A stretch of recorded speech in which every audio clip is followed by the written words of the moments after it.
বন্ধুসকল খুবেই বেছি ভাল খবৰ আহি পৰিছে যে বৰ্তমান অসমৰ বহু কেণ্ডিডেটে এতিয়া অগ্নিবীৰত পুনৰ চাকৰি পাব।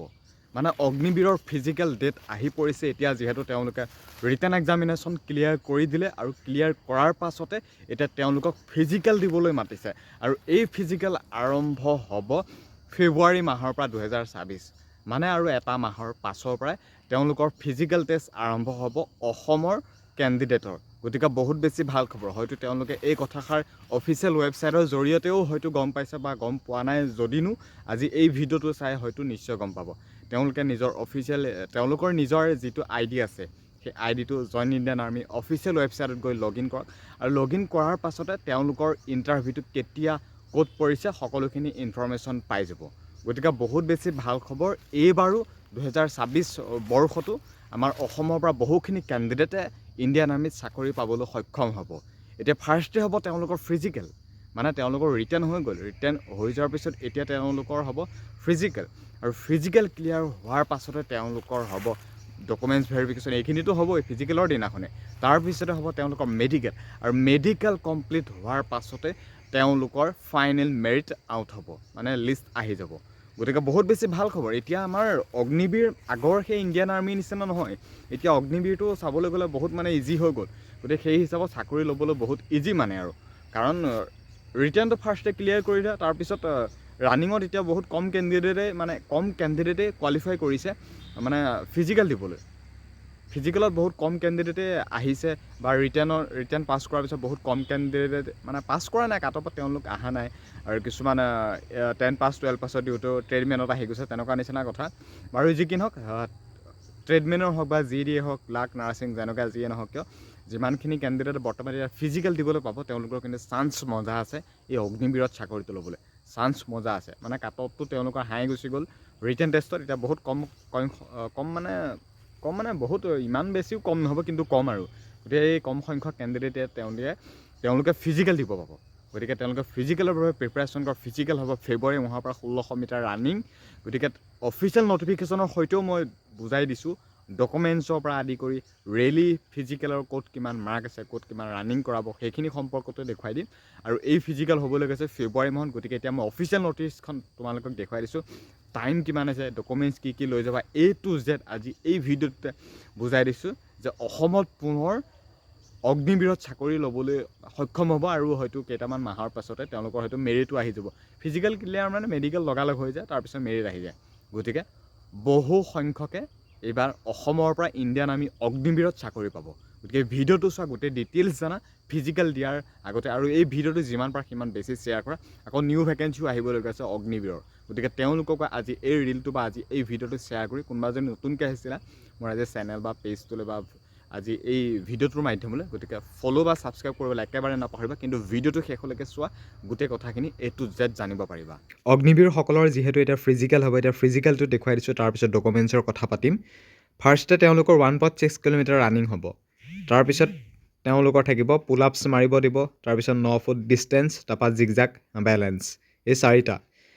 এতিয়া ফাৰ্ষ্টে ৰানিং কৰিব দিব 5 মিনিট 30 ছেকেণ্ড, এইটো এক্সিলেণ্ট আছে 60 মাৰ্ক, আৰু 6 minute 15 second just qualify 24 mark. কিন্তু 24 মাৰ্ক লৈ লাভ নাই, এক্সিলেণ্ট আনিব চেষ্টা কৰিবা 60 মাৰ্ক।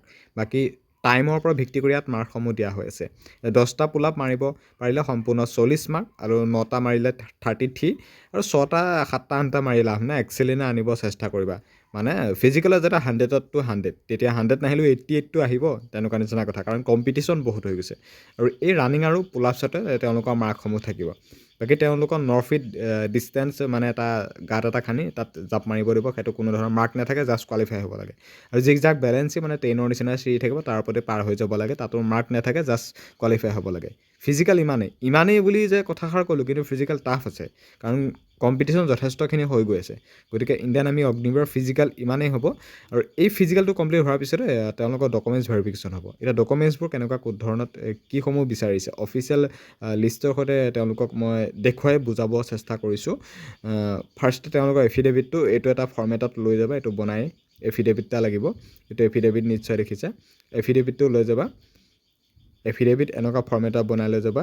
যিটো ইণ্ডিয়ান আৰ্মিৰ ফালৰ পৰা এফিডেভিট বিচৰা বা ডমিচাইল PRC যিটো কোৰ্টৰ পৰা তোমালোকে উলিয়াই লৈ যোৱা খুব ধুনীয়াকৈ অফিচিয়েলি মাতে যিটো হিচাপত তোমালোকক দিয়া হৈছে এই হিচাপটোতে তোমালোকে এফিডেভিটটো কোৰ্টৰ পৰা ওলোৱাই লৈ যাব বা ইয়াৰ আগত অগ্নিবীৰ যিসকলে দিছে তোমালোকে তেওঁলোককো সুধিবা তেওঁলোকেও তোমালোকক যথেষ্টখিনি বুজাই দিব এতিয়া আহিছোঁ মই ডকুমেণ্টছ কাৰণ ডকুমেণ্টছৰ কথা বহুতে সুধি আছে ডকুমেণ্টছ তোমালোকৰ লাগিব এডমিট কাৰ্ড 8 পাছ 10 পাছ 12 পাছ যিয়ে নহওক সকলোৱে মানে তোমালোকৰ 8 পাছৰ অনুসৰি 8 পাছৰ চাৰ্টিফিকেট 10 পাছৰ অনুসৰি 10 পাছ বা ট্ৰেডমেনৰ বা যি দি যোনে যোনটো কোৱালিফাই কৰিছে সেইটোৰ পৰা ভিত্তি কৰি ডকুমেণ্টছ বাকী ফটোগ্ৰাফ লাগিব এডুকেশ্যন চাৰ্টিফিকেট মই সেইখিনি কথাই কৈছোঁ এডুকেশ্যন লগতে ডমিচিয়েল পাৰ্মানেণ্ট ৰেচিডেঞ্চ চাৰ্টিফিকেট মই কথাটো কৈছোঁ মন কৰিছিলে কাষ্ট চাৰ্টিফিকেট লাগিব ৰিলিজন চাৰ্টিফিকেট শিখ হিন্দু মুছলিম খ্ৰীষ্টান এইটো তোমালোকে উলিয়াই লৈ যাবা এইটো বিচাৰে ৰিলিজন চাৰ্টিফিকেট আৰু পুলিচ কেৰেক্টাৰ পুলিচ ভেৰিফিকেশ্যনটো লৈ যাবা এইটো ইমান কম্পালচৰি নহয় মানে পৰাপক্ষত বিচৰা ইমান দেখা নাযায় তথাপি লৈ যাবা যিহেতু নটিছত লিখা হৈছে